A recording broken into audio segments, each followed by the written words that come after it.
Karishma Kapoor's kids just walked out of the Delhi High Court with a massive win, and the story behind it completely filmy. So their dad Sanjay Kapoor died suddenly in June 2025, and कुछ ही दिन के अंदर his third wife यानी कि Priya Kapoor had already taken over his companies, his bank account, and then showed up with a will and said she gets everything and the kids get nothing.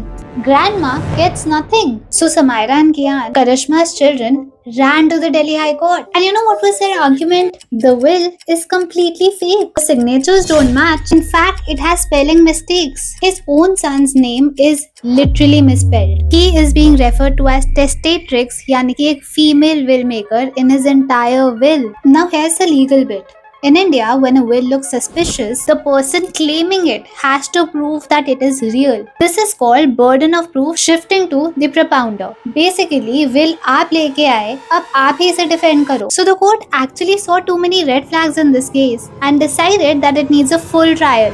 So what did the court actually decide? It granted an interim relief, यानी कि Priya cannot sell, transfer or even touch the assets until the case is fully decided. So the kid's inheritance is now legally frozen and protected for time being. The assets in the UK bank are. Episode 2 is even more shocking. Priya told Karishma's face that there's no will, and then one magically appeared weeks later.